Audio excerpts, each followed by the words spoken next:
네, 오늘 하나님께서 우리 주시는 말씀은 구약성경 에스겔서 20장 10절부터 14절 말씀입니다. 여러분 말씀 간증을 참고하셔도 되겠습니다. 에스겔서 20장 10절부터 14절 말씀입니다.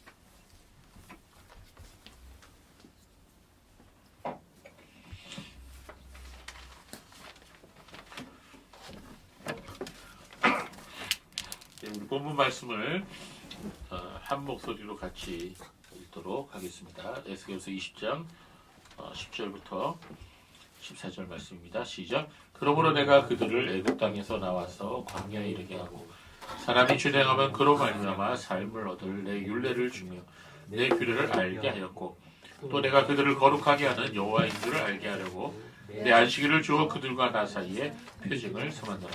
그러나 이스라엘 족속이 광야에서 내게 반역하여 사람이 준행하면 그로 말미암아 삶을 얻을 나의 율례를 준행하지 아니하며 나의 규례를 멸시하였고 나의 안식을 크게 더럽혔으므로 내가 이르기를 내가 내 분노를 광야에서 그들에게 쏟아 멸하리라 하였으나 내가 내 이름을 위하여 달리 행하였었나니 내가 그들을 인도하여 내는 것을 본 나라들 앞에서 내 이름을 더럽히지 아니하려 하였음이로다. 아멘.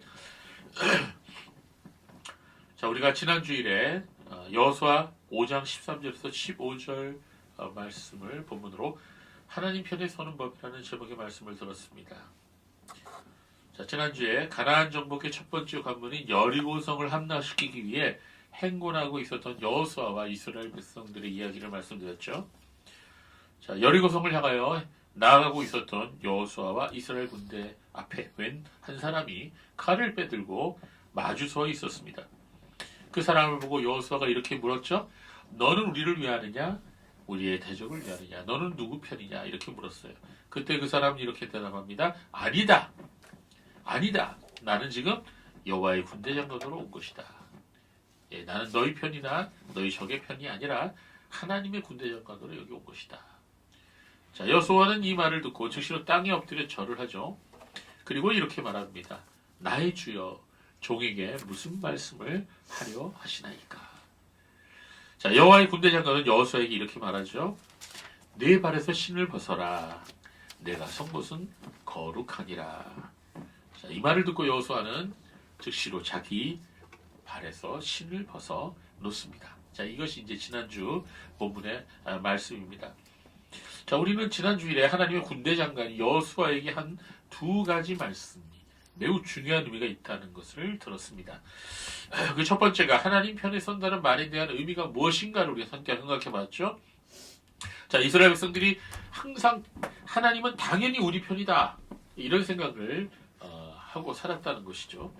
근데 그러한 생각이 이스라엘 백성으로 하여금 어떻게 했습니까? 교만하게 만들었어요.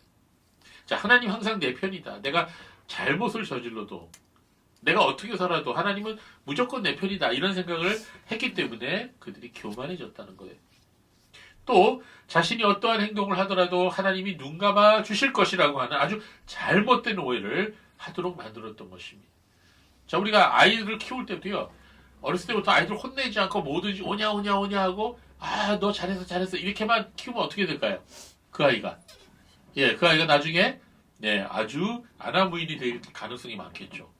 근데 어렸을 때부터 이건 잘못된 거고 이건 잘된 거야 분명하게 가르쳐주고 때로는 엄격한 그런 우리가 벌을 내리기도 하는 이유가 뭐죠? 그 아이가 잘못되지 않게 하기 위해서 그렇게 하는 거 아니겠습니까? 그렇습니다. 하나님께서는 무조건 이스라엘 편만을 들어주시는 분이 아니시라는 겁니다. 아무리 하나님의 백성이라 할지라도 하나님의 뜻을 저버리고 죄를 범하고 잘못하면 하나님께서는 도와주실 수 없을 뿐만 아니라 공의로우신 재판장이시기에 하나님의 무서운 심판을 내릴 수밖에 없다는 것입니다. 우리는 실제로 성경을 읽어보면 그러한 예를 너무 많이 찾을 수가 있어요. 자, 여리고성 전투 이후에 있었던 아이성 전투에서 우리가 그 신뢰를 찾을 수 있었다 그랬죠. 또한 사무엘 선지자가 어렸을 때 블레셋과의 전투에서 이스라엘이 크게 패했다는 것, 하나님의 법궤마저도 빼앗겼다는 그 사건으로부터 우리는 배울 수가 있었습니다. 여러분, 구약 성경 전체가 우리에게 주는 교훈이 무엇입니까? 그것은 하나님의 백성이라 할지라도 죄를 범하고 우상 숭배를 하고 타락하게 될 때 하나님께서 그들을 심판하셨고 고난을 주셨다는 것입니다. 구약 에스겔 21장에 이런 말씀이 나옵니다. 같이 읽어볼까요? 에스겔 21장 3절에서 5절이에요. 함께 읽습니다. 큰 소리 읽어보세요. 시작.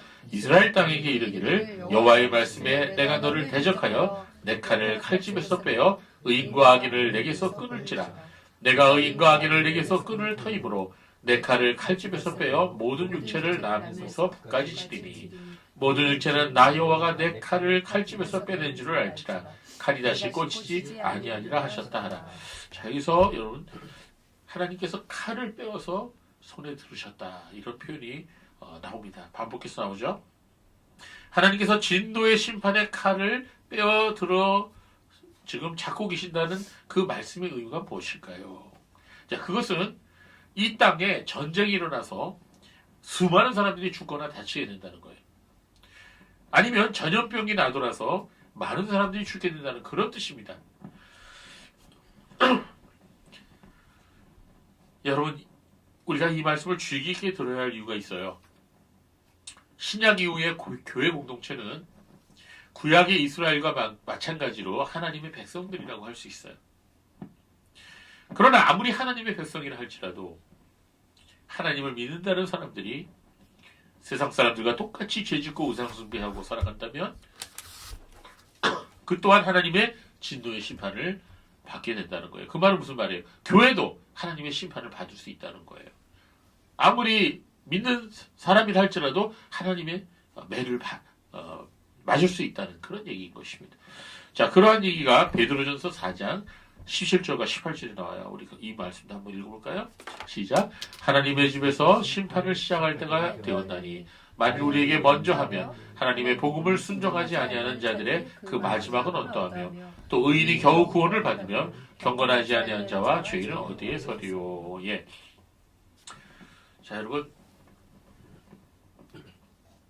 우리나라도요 하나님의 말씀을 거역하고 우상숭배하고 사람들이 교만하고 타락하고 사치하고 가난한 사람들을 돌아보지 않아하고 멸시하고 막 이 악이 이 사회에 사무치게 되면 어떻게 될까요?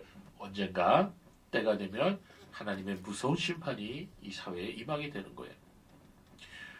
자, 그때는요 노인들만 하나님의 매를 받는 거 아니에요. 조그만 깐난 아기부터 시작해서 모든 연령층이 다 고난을 당하는 거예요. 전 그런 일이 우리나라에 벌어질까 너무나 염려가 돼요. 그렇습니다. 하나님께서 무슨 기도를 들어주시고 무조건 우리 편이 되신다고 생각하면 큰 오해예요. 예, 그것은 우상숭배하는 사람들과 뭐가 다를 것입니까? 하나님, 우리가 하나님과 올바른 관계를 맺기를 원하세요. 우리가 거룩해지고 온전해지기를 바라십니다. 그래서 하나님의 백성들이 잘못된 길로 나아갈 때는 반드시 징계의 채찍과 매를 때리신다는 거죠. 교회사가 그걸 증명해주고 있습니다. 그러므로 성도 여러분, 우리는 항상 하나님 편에서 우리가 서 있는가를 항상 살펴봐야 된다는 것입니다. 그렇다면 우리가 어떻게 하나님 편에 설 수 있어요? 그 대답은 바로 하나님의 군대 장관이 여호수아에게 말한 두 번째 말씀에 그 답이 나와 있어요. 뭐라 그랬어요? 하나님의 군대 장관이 여호수아에게 말한 두 번째 말은 이거죠. 내 발에서 신을 벗어라. 이곳은 거룩한 곳이다. 이렇게 말했습니다. 네, 당시 이스라엘 사회에서 남이 보는 앞에서 자기 자신의 신발을 벗는 행위는 어떤 행위라고 그랬죠? 나의 모든 권리를 포기하겠다. 이런 선언을 하는 의미라고 말씀드렸습니다. 여호수아가 하나님 앞에서 신을 벗었다는 말은 하나님 앞에 나의 자신을 포기하고 절대적으로 주님 앞에 순종하겠다. 이런 표시인 것입니다. 자, 하나님께서는 그래서 신구약 성경을 읽어보면 또 교회사를 읽어보면 하나님의 일을 하는 사람들에게 먼저 자신을 포기하고 자신을 내어놓고 하나님의 말씀에 온전히 순종하기를 원하십니다. 내 뜻과 내 주장과 내 욕심을 버리지 못하면 하나님의 일을 할 수가 없기 때문이죠. 그래서 하나님께서는 어떤 사람을 사용하시기 전에 어떤 사람을 당신의 종으로 사용하시기 전에 반드시 그 사람을 훈련시키시고 순종에 대해 배우도록 하셨다는 것을 우리는 알 수가 있습니다. 자, 예를 들어볼까요? 모세도 그랬죠? 모세도 40년 동안 광야에서 훈련받았어요. 욥도 그랬죠? 얼마나 큰 어려움을 당했습니까? 요셉도 그랬죠? 애굽의 총리 대신이 되기 전에 그가 얼마나 감옥에 갇히고 얼마나 노예 생활을 하고 어려운 일을 당했습니까? 선지자 요나도 그랬죠. 자기 고집 부리다가 어떻게 됐어요? 풍랑을 만나고 하나님으로부터 도망치다가 어떻게 됐어요? 물고기 뱃속에 3일 동안 갇히지 않았습니까? 거기서 엄청나게 회개했죠. 여러분 스코틀랜드 아시죠? 우리가 종교개혁 역사를 우리가 살펴봐서 기억나실 겁니다. 스코틀랜드에서 복음을 외쳤던 대표적인 청교도 누구예요? 존 낙스죠.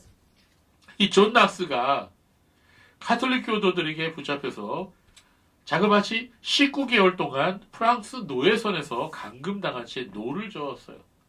여러분 노예선에서 노를 저는다는 게 얼마나 끔찍한 일인지 여러분 아십니까?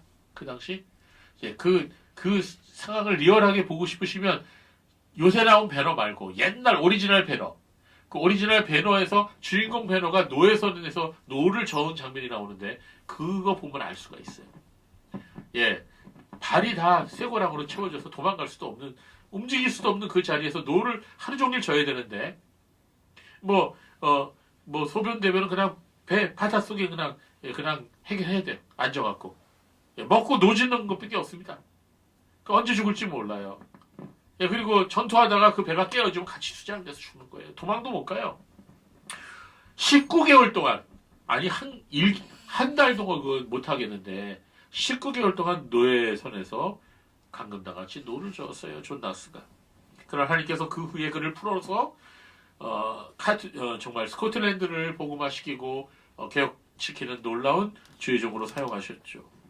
이러한 고난과 훈련으로 말미암아 하나님의 사람들은 하나님 앞에 온전한 순종함을 배우고 그들의 발에서 신발을 온전히 벗어들일 수가 있었던 것입니다. 제가 신년부터 이런 무거운 주제를 가지고 여러분에게 말씀드리는 것은요, 우리가 살아가야 우리가 살 수 있는 길이 무엇인지 우리가 알기 원하기 때문인 것입니다. 오늘은 지난 주에 이어서 우리가 진정으로 하나님의 복을 받고 구원을 온전히 이루는 길이 무엇인지를 오늘 에스겔 오늘 본문을 통해 함께 살펴보고자 합니다. 자, 우리가 방금 조금 아까 우리가 에스겔 20장 10절에서 14절 말씀 읽었는데요. 자, 우리가 구약을 읽으면서 이런 질문을 해보지 않으셨습니까?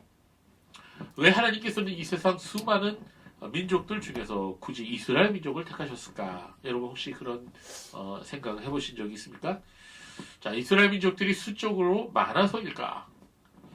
아니면 이스라엘 민족이 다른 민족보다 도덕적으로 우세해서일까? 그러나 여기에 대해 신명기 7장 7절과 8절 말씀은 대답을 이렇게 말씀하고 있어요. 신명기 7장 7절 8절 보세요. 여호와께서 너희를 기뻐하시고 너희를 택하심은 너희가 다른 민족보다 수요가 많기 때문이 아니니라. 너희는 오히려 모든 민족 중에 가장 적으니라. 여호와께서 다만 너희를 사랑하심으로 말미암아 또는 너희의 조상들에게 하신 맹세를 지키려 하심으로 말미암아 자기의 권능의 손으로 너희를 인도하여 내시되 너희를 그 종되었던 집에서 애굽 왕 바로의 손에서 속량하셨으니. 자, 신명기 7장에서 하나님께서 이스라엘 백성들을 하나님의 백성으로 택하신 이유가 그들이 숫자가 많거나 아니 다른 민족들보다 우세해서가 아니라고 말씀하시고 계십니다. 그 이유는 하나님께서 그들을 사랑하심으로 말미암았다. 그렇게 말씀하고 있어요. 그리고 또 하나 그들의 조상 아브라함과 맺으신 언약을 기억하시고 즉 그것을 지키시려고 그렇게 하신 것이라고 말씀하고 있습니다. 자, 이것은요 우리 그리스도인들에게도 똑같이 적용돼요. 우리가 하나님의 택하심을 받아서 예수 그리스도를 주와 구주로 고백하고 하나님의 자녀라 불리게 된 것은 우리 자신들이 잘나서가 아닙니다. 우리가 세상 사람들보다 더 인격적으로 우세하거나 그래서가 아니에요. 오직 하나님께서 먼저 우리를 택하시고 먼저 우리를 사랑하시기 때문인 것입니다. 그러므로 우리는 절대로 교만해서는 안 돼요. 항상 우리를 택하시고 구원해 주신 하나님의 은혜에 감사드리면서 무한한 영광을 올려드려야 하는 것입니다. 그렇습니다. 이스라엘 민족이 하나님의 백성으로 택함받은 것은 그들이 이방 민족들보다 우세해서가 아니었습니다. 오히려 그들은 고집이 세고 하나님께 불평불만이 많은 목이 곧은 백성이었어요.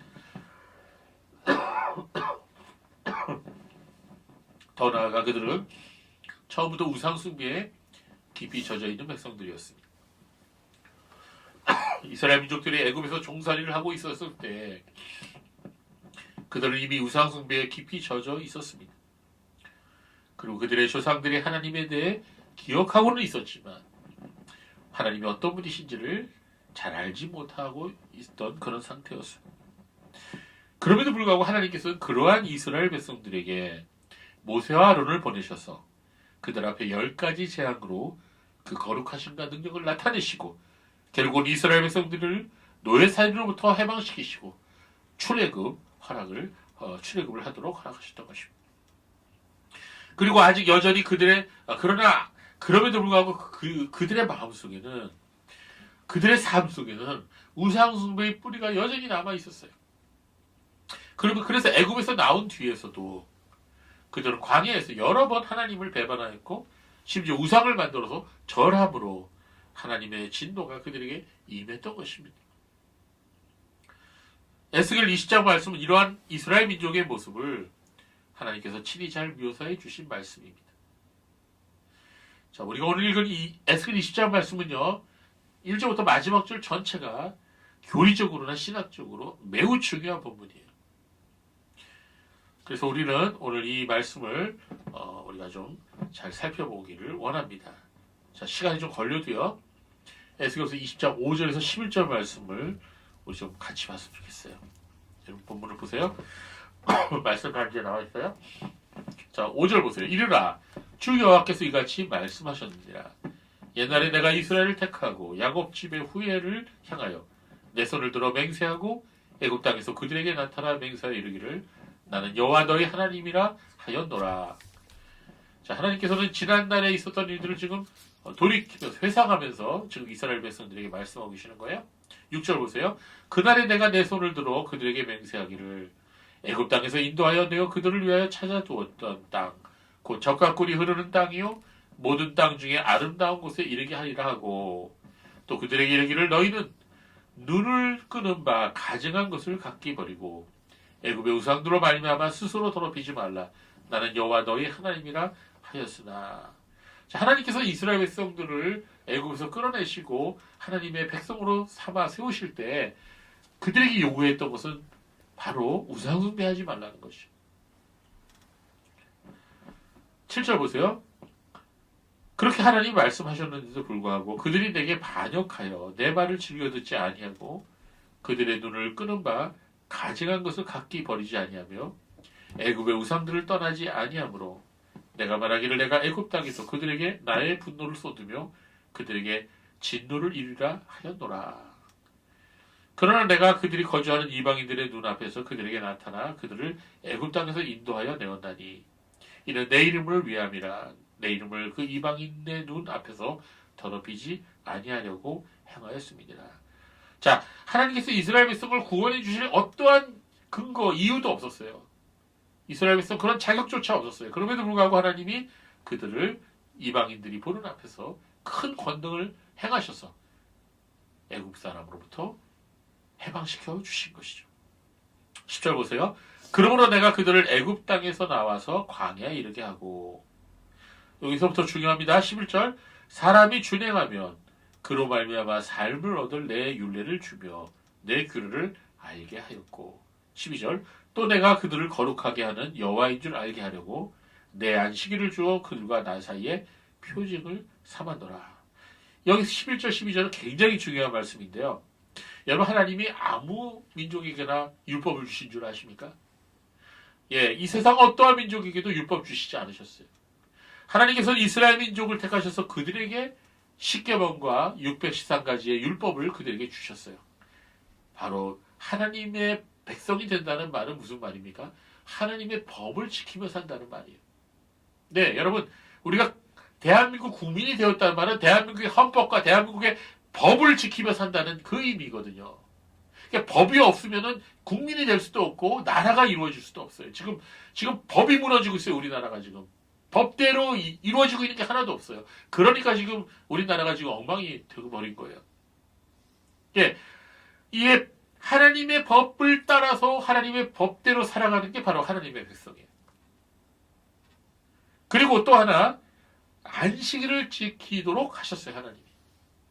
이 안식일을 지키는 게 얼마나 중요한지 모릅니다.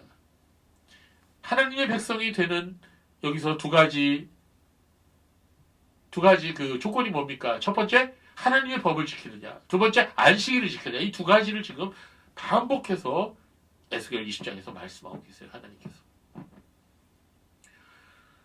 자, 우리가 지금 함께 읽은 본문에서 말씀하신 것과 같이 하나님께서는 이스라엘 백성들을 애굽의 종살이로부터 구원하사 노예살이로부터 해방시키시고 광야를 이끌어내시고 하나님의 백성으로 삼으신 것은 그들이 잘나서도 아니고 의로워서도 아니라고 말씀하고 계셔요. 오히려 그들이 애굽에 사는 동안 애굽의 온갖 우상들을 보고 그들도 따라서 절하고 섬기고 있었다는 것입니다. 그럼에도 불구하고 하나님께서 아브라함과의 언약을 기억하셔서 그들을 크신 팔과 능력으로 애굽으로부터 이끌어내셨고, 그리고 그들에게 십계명과 율법을 주시고 안식일 규례를 주셔서 하나님의 백성으로 삼으셨다는 것입니다.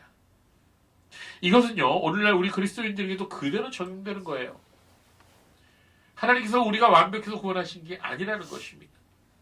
다 보면은 문제가 있고 부족한 사람들이죠. 우린 다 부족한 사람들이에요. 허물이 많은 사람들. 인격적으로도 완벽하지 못해요.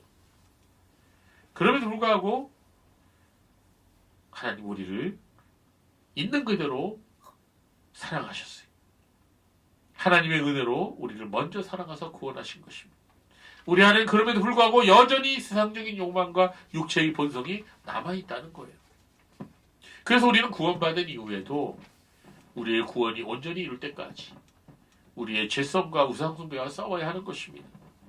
우리의 부족한 우리 자신의 인격과 교만하고 이기적인 마음이 날마다 깨어지고 변화되기를, 그래서 그리스도의 형상이 우리 안에 온전히 이루어지기를 날마다 사모하면서 죄와 싸워야 하는 것입니다. 왜 그래야 될까요? 그것은 우리의 행복과 구원을 위해서 반드시 필요한 것이기 때문인 것입니다. 자, 여러분, 오늘 에스겔서 20장 본문에서 자주 반복되는 표현이 하나 있는데, 그것은 20장 11절 말씀에 나와 있어요. 다시 보세요. 에스겔서 20장 11절 한번 읽어볼까요? 시작.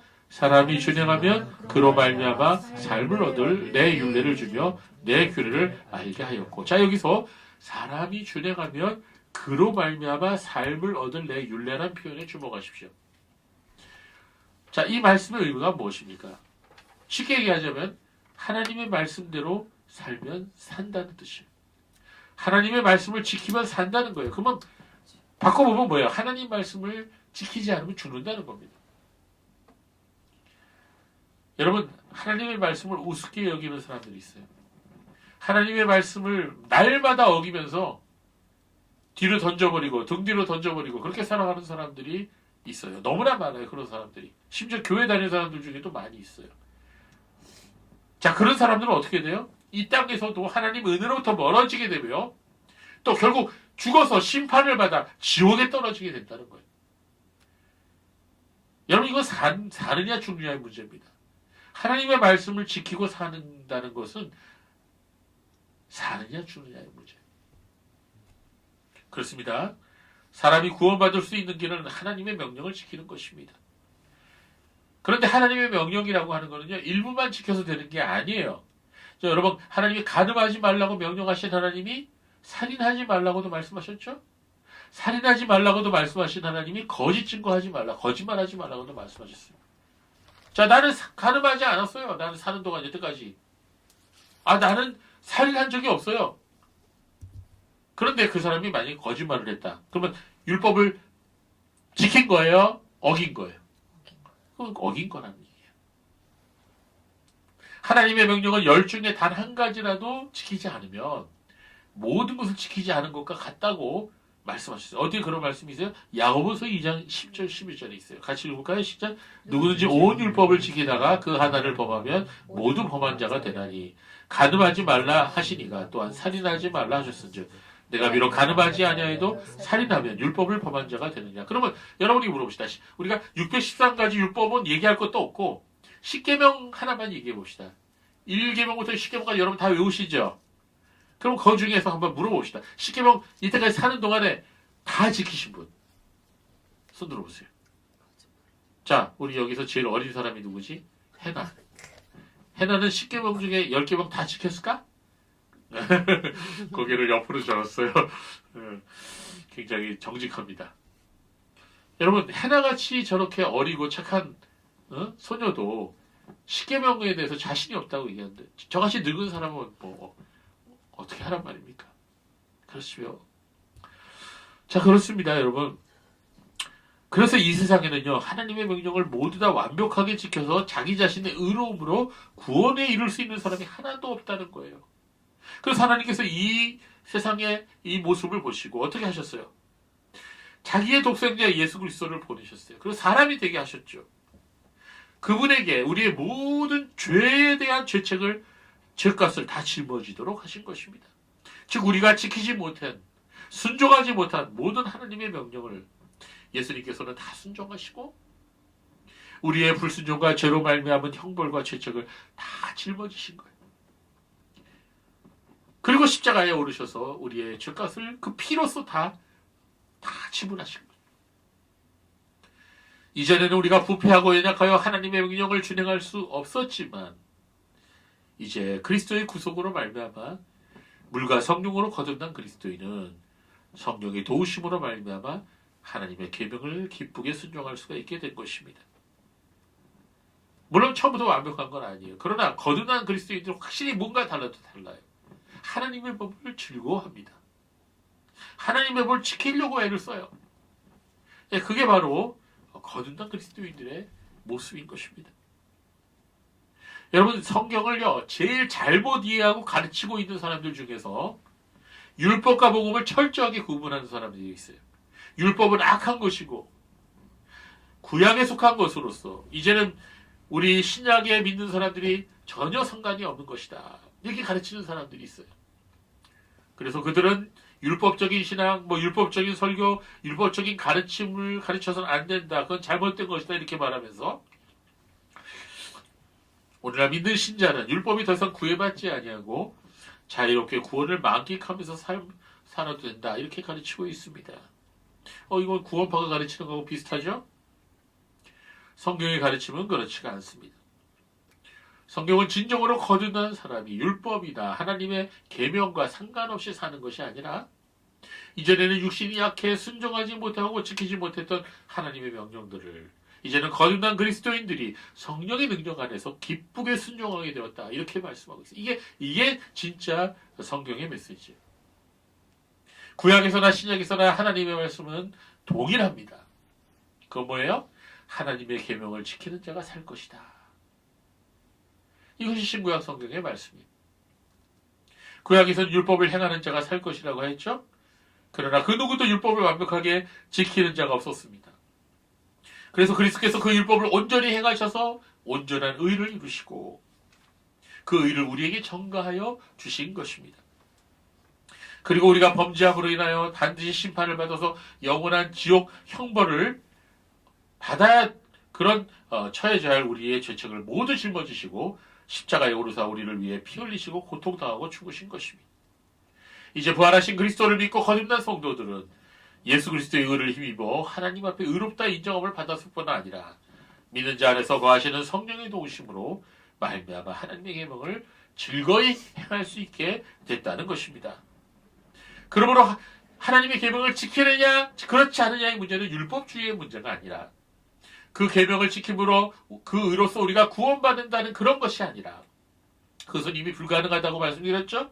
내가 그리스도인이라고 하면서 계속해서 하나님의 계명을 어기고 우상 숭배하고 탐욕을 따르고 세상을 사랑하는 모습을 보인다면 그것은 그 사람이 구원받은 사람이 아니라는 거죠. 나의 구원을 의심해 보아야 하는 강력한 증거가 되는 것입니다. 에스겔 20장 16절은 이렇게 말씀합니다.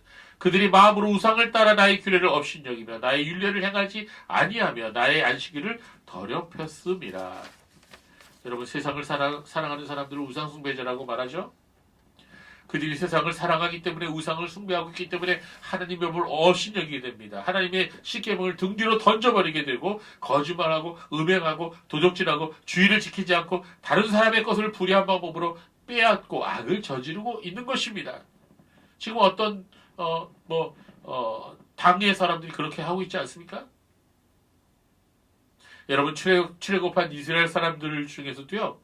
진정으로 하나님을 사랑하고 그 계명을 지키려고 했던 사람들이 있었던 반면에 또 한편으로는 육체로는 이스라엘 민족이었어요. 분명히 이스라엘 자손이에요. 그러나 실제로는 우상 숭배를 하고 하나님을 사랑하지 않았던 그런 사람들도 있었다는 것입니다. 그건 지금도 마찬가지죠. 똑같이 교회를 다니고 있지만 어떤 사람은 거듭나서 하나님의 법을 즐거워하고 그 법대로 살려고 애를 쓰는 사람이 있는가 하면 어떤 사람은 교회를 다니면서도 온갖 죄를 세상 사람들과 똑같이 아니 그보다 더 악하게 짓는 사람들이 있다는 것입니다. 그래서 사도 바울은 로마서에 이에 대해서 말씀하셨죠. 로마서 2장 28절 29절 이렇게 말씀하고 있습니다. 표면적인 유대인이 유대인이 아니라 표면적 육신의 할례가 참 할례가 아니다. 오직 내면적인 유대인이 유대인이며 의식법의 문자에 의해서가 아니라 성령에 의해서 마음에 받은 할례가 참 할례이다. 이런 사람은 사람에게서가 아니라 하나님께로부터 칭찬을 받는다고 말씀하고 있습니다. 그러므로 구약에서나 신약에서나 하나님의 말씀은 동일한 것입니다. 하나님의 계명을 지키는 사람이 살 것이고 구원받게 될 것이라는 사실입니다. 단지 차이가 있다면 구약에서는 율법을 모두 완벽하게 지키는 사람이 구원을 받게 되는 것이라면 신약에서는 모든 계명을 온전히 지키시고 우리의 모든 죄값을 다 짊어지시고 죽으신 그리고 부활하신 예수 그리스도를 믿음으로 구원에 이르게 되는 것입니다. 그러나 좀 더 깊이 생각해보면 이 두 가지는 같은 것이라고 말할 수가 있어요. 하나님의 계명 중 가장 중요한 것이 무엇이에요? 하나님을 믿고 사랑하는 것이죠. 구약의 모든 성도들도 하나님을 믿고 사랑하였기에 오실 메시아 예수 그리스도의 대속의 사역이 구약의 성도들에게도 동일하게 적용되어 그들도 예수님의 그 공로로 구원을 받게 되는 것입니다. 성도 여러분, 하나님께서 온 우주 만물을 창조하신 것을 믿으십니까? 여러분, 그렇다면 하나님께서 우리 생명을 주셔서 태어나게 하시고 지금까지 지켜주신 것도 믿으십니까? 그렇다면 우리 또한 하나님께서 우리의 한 번뿐인 우리 인생을 어떻게 살아야 되는지 그 정말 바른 인생길을 방향을 제시해 주신 것도 믿으셔야 됩니다. 그것이 다 어디에 기록되어 있어요? 다 하나님의 계명에 기록되어 있어요. 하나님의 율법에 다 있습니다. 신구약 성경 말씀이 우리가 어찌해야 과연 행복한 인생을 살아갈 수 있는지 어떻게 해야 우리 죄를 다 용서받고 하나님께서 예비하신 새하늘과 새 땅과 새 예루살렘에 들어갈 수 있는지 우리에게 행복의 길과 구원의 길을 다 말씀에 알려주셨어요. 어려운 암어와 이해하기 어려운 문장으로 적어놓으신 것이 아니라 초등학교 아이들도 알아들을 수 있도록 아주 명확하게 쉽게 말씀해 주신 거예요. 그래서 얘가 지금 몇 구절 여기다 적어놨죠? 요한복음 3장 16절 하나님이 세상을 이처럼 사랑하사 독생자를 주셨으니 이는 그를 믿는 자마다 멸망하지 않고 영생을 얻게 하려 하십니다. 쉽죠? 사도행전 16장 31절 이르되 주 예수를 믿으라 그리하면 너와 내 집이 구원을 받으리라. 어렵지 않습니다. 로마서 10장 9절 10절 내가 만일 내 입으로 예수를 주로 시인하며 또 하나님께서 그를 죽은 자 가운데서 살리신 것을 내 마음에 믿으면 구원을 받으리라. 사람이 마음으로 믿어 의에 이르고 입으로 시인하여 구원을 이르니라. 얼마나 쉽습니까? 또한 요한복음 14장 21절에 말씀하셨죠. 나의 계명을 지키는 자라야 나를 사랑하는 자니 나를 사랑하는 자는 내 아버지께 사랑받을 것이요 나도 그를 사랑하여 그에게 나를 나타내리라. 그렇습니다. 신구약 성경은 동일하게 말합니다. 나의 계명을 지키면 살 것이다. 신명기 4장 1절에 이스라엘아 내가 이제 너에게 가르치는 규례와 법도를 듣고 준행하라. 그리하면 너희가 살 것이요 너희 조상 하나님 여호와께서 너에게 주시는 땅에 들어가서 그것을 얻게 되리라. 예수님이 말씀하셨어요. 나보러 주여 주여 하는 자마다 다 천국에 들어갈 것이 아니라 아무리 주여 삼청하면서 소리 질러 기도해도 어떤 사람만 천국에 들어가요? 하나님의 말씀대로 행하는 자에 들어가리라. 이건 행위권을 말하는 게 아니라 그랬죠? 그렇습니다. 성도 여러분. 하나님의 말씀을 지키는 자가 구원을 받습니다. 여러분 하나님의 말씀을 지키는 것은 두 가지 이 하나님의 약속된 복이 있어요. 첫 번째는 뭐냐? 이 땅에 사는 동안에 가장 멋지고 행복한 삶을 살아갈 수 있어요. 하나님의 계명을 무시하고 살아가는 사람은요. 절대로 행복한 인생을 살아갈 수가 없어요. 여러분이 이제 나중에 인생을 다 살고 나서 뒤를 돌아보면 그거를 깨달을 수 있을 겁니다. 그 다음 두 번째 하나님의 복이 뭐예요? 하나님의 나라에 들어가는 약속이 있어요. 그래서 우리는 이 두 가지 하나님이 이 하나님의 계명에 하나님 말씀에 하나님이 약속해 놓으신 이 두 가지 복을 우리가 성취하시기를 바랍니다.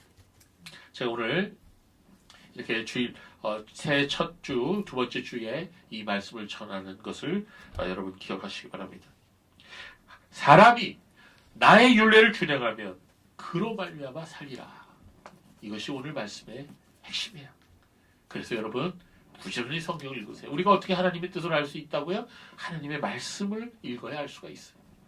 하나님 말씀을 부지런히 읽으십시오. 그리하면 우리가 하나님의 뜻을 알게 되고 하나님의 율례를 알게 되고 우리가 어떻게 살아야 되는지를 알게 돼요. 내 인생 어떻게 살아야 되는 방향성을 알게 돼요.